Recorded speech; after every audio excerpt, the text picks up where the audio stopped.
A diferença básica entre o genuíno cristianismo para todas as outras religiões, o que inclui catolicismo e falsas igrejas evangélicas, é a percepção de quem é o homem.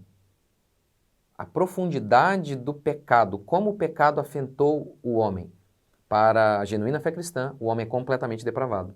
Para as outras religiões, o homem não é tão mal assim. Bom dia, graça e paz. A gente continua aqui com o nosso devocional baseado no Salmo 36, em que o salmista, ele fala da maldade humana.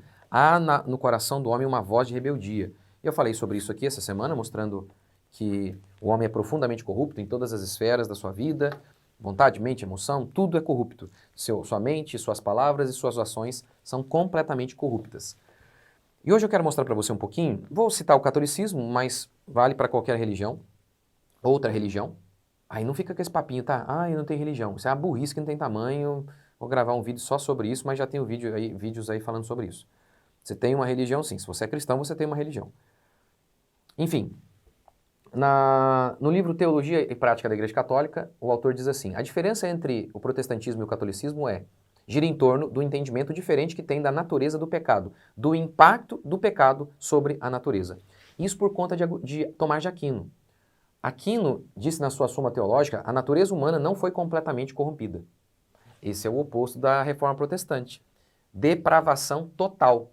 Aquino, depravação não foi total. Essa é a grande diferença. É por isso, então, que tanto no catolicismo quanto nas outras religiões, é o homem que se salva. Tem até uma ajuda de Deus, Deus dá de fato uma ajuda, mas quem se salva no final é o homem. Você percebe que todas as outras religiões, eles também notam que há um problema no homem.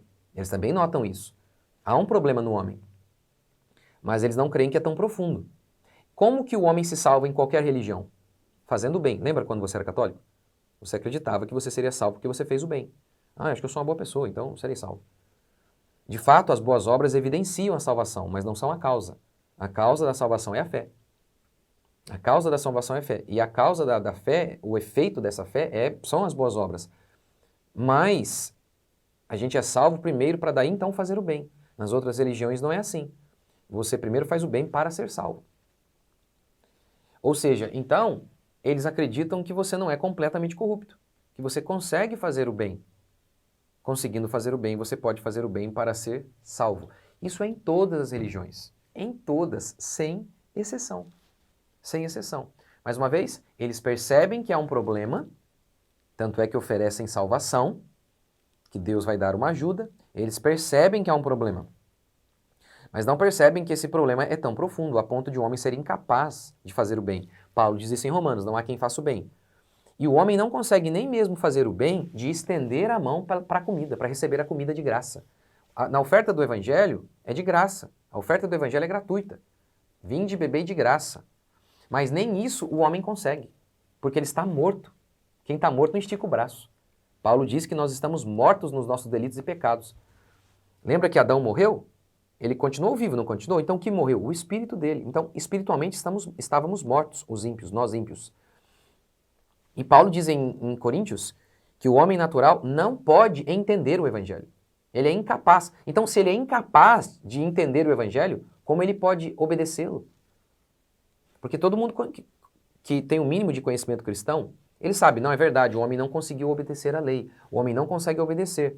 Pois bem, o Evangelho, ele ordena que se obedeça. Como? A primeira obediência do Evangelho é crer.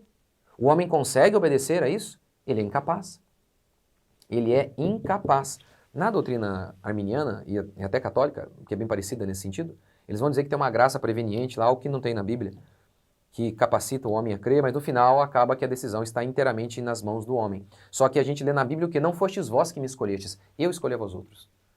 É nesse sentido que dizemos que a salvação é monergista, ou seja, é Deus, a única força, a causa da nossa salvação. Não é Deus mais nós, como é em todas as outras religiões.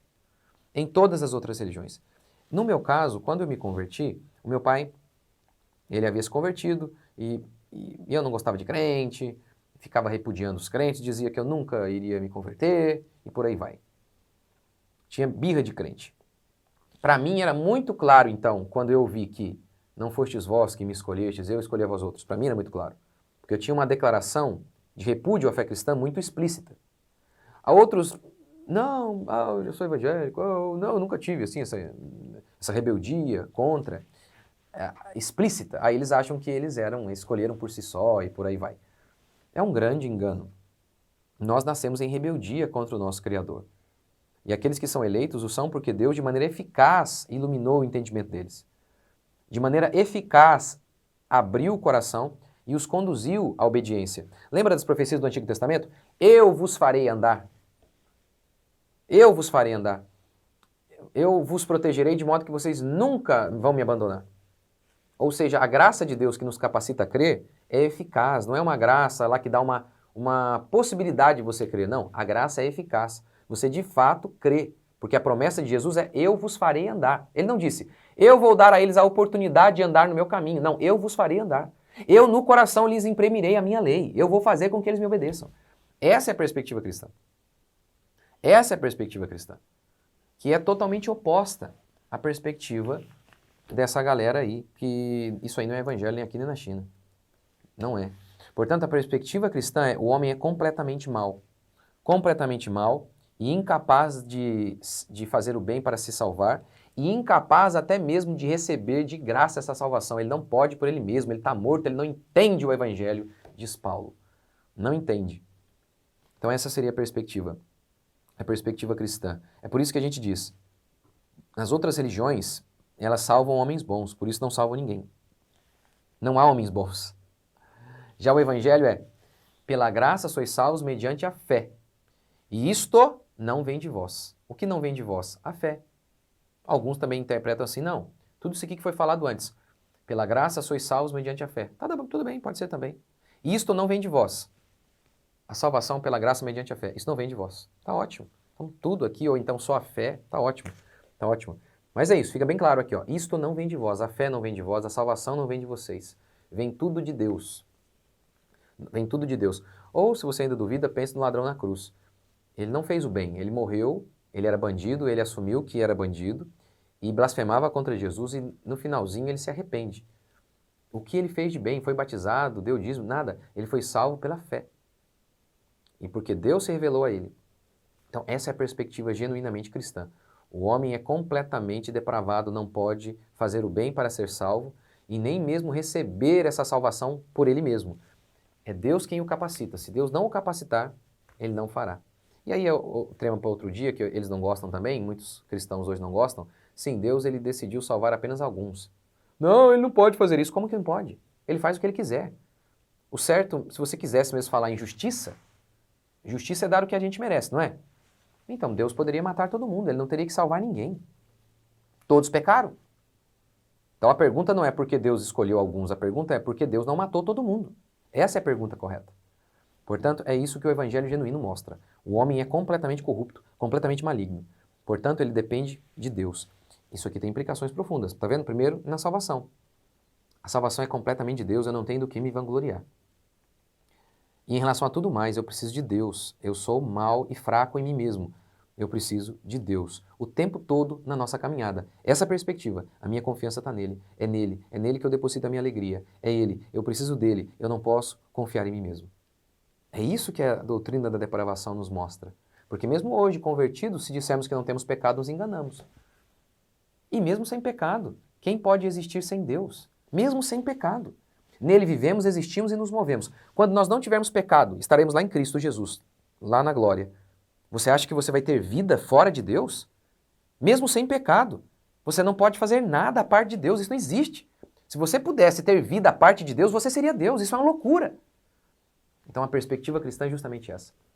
Não podemos nada sem Ele e por isso devemos buscá-lo o tempo todo. Vamos orar? Obrigado, Senhor, por este dia, bendizemos o Teu santo nome, louvamos ao Senhor por tudo que o Senhor tem feito e ainda vai fazer. Dá-nos entendimento da Tua santa e bendita palavra, nos capacite, nos instrua e nos conduza, Senhor, porque Tu és o nosso Deus. Nos conduza em mais um dia que é de vitória. Sim, para nós é sempre de vitória, porque aqueles que estão em Cristo são mais que vencedores. Que o Senhor nos conduza, que o Senhor nos guie, ilumine nosso entendimento, nos livre de cair em tentação, nos fortaleça mais uma vez, para a honra e glória do Teu santo nome. Em nome de Jesus. Amém, gente? É isso aí. Valeu. Até a próxima.